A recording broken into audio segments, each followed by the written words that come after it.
Module 1. No one ever told me that grief felt so like fear. A quote from C.S. Lewis in A Grief Observed. When you are sorrowful, look again in your heart, and you shall see that in truth you are weeping for that which has been your delight. Khalil Gibran. The pain of grief is just as much part of life as the joy of love. It is perhaps the price we pay for love, the cost of commitment. To ignore this fact or to pretend that it is not so is to put on emotional blinkers which leave us unprepared for the losses that will inevitably occur in our own lives, and unprepared to help others cope with losses in theirs. Colin Murray Parks. Grief is different for everyone. C.S. Lewis wrote A Grief Observed after the death of his beloved wife. Khalil Gibran and Colin Murray Parks speak to the fact that one grieves because one is loved. Queen Elizabeth II used Parks' quote, "Grief is the price we pay for love," after the 9/11 attacks, and in some places on the internet is given credit for that important statement. So, what is grief? First of all, grief is normal. When you lose someone you love, someone you're attached to, you grieve. It's analogous to a cut on your finger. It hurts, it scars. It's a normal response to the cut. So grief is a normal response to a loss. It may not be the response you expected, and it can be frightening. You may feel like you'll never be better again.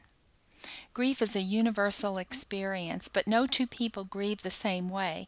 Even a family losing a father, each member of the family will experience the loss in a different way because of their age, their relationship to the father, their current circumstances.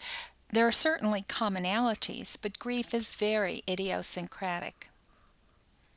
Grief response is healthy and adaptive, though painful.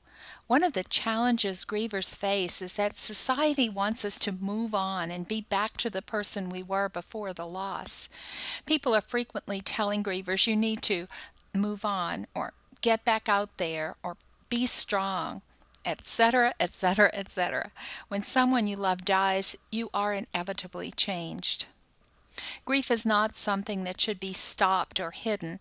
While some people will be more private in their mourning, the expression of their grief, failing to grieve will always come back and get you at a later point in your life.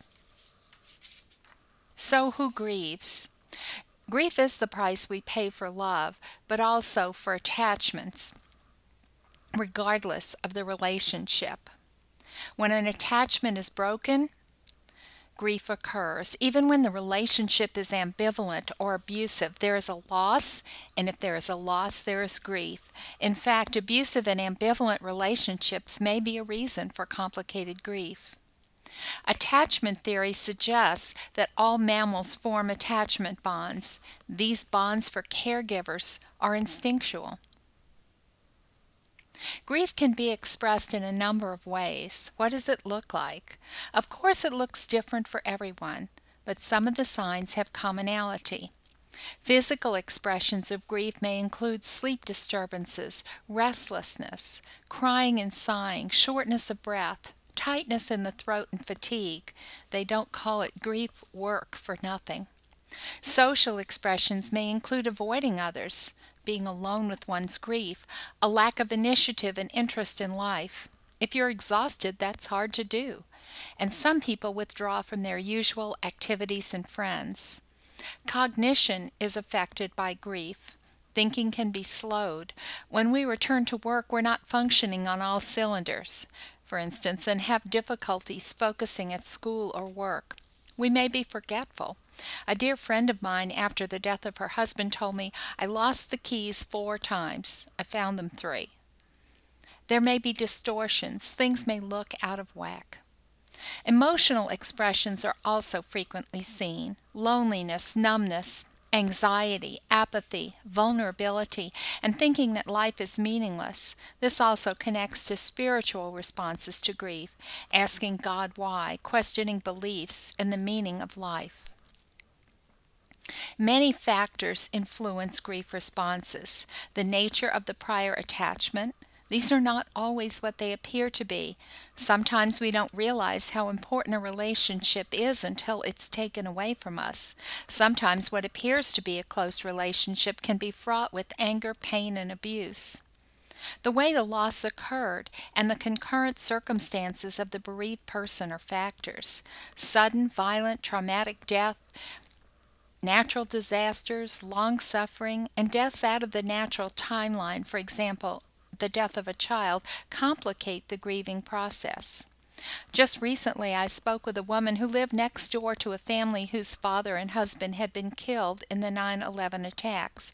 She talked about how the annual revisiting by the media made the grief process really difficult for this particular family.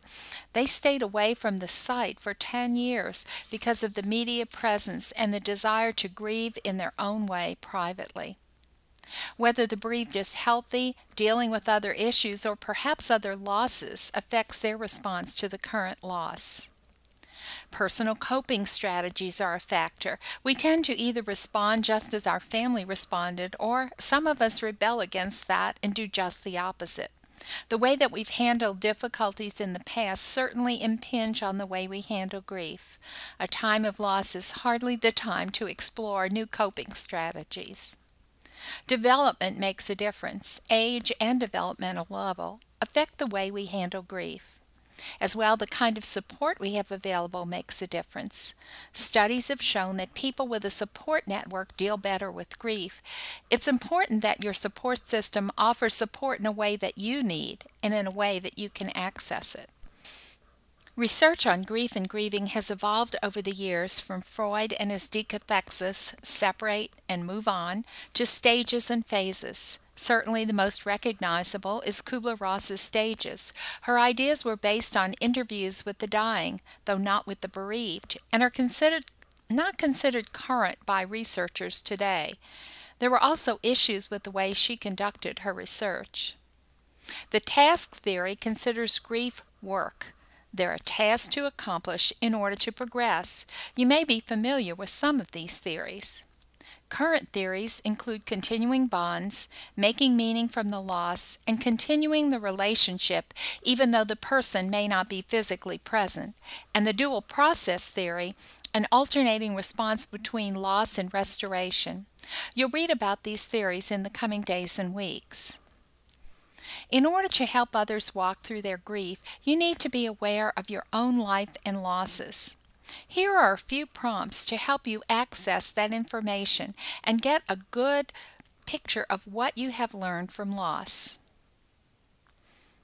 The first step I can remember was, from that experience I learned.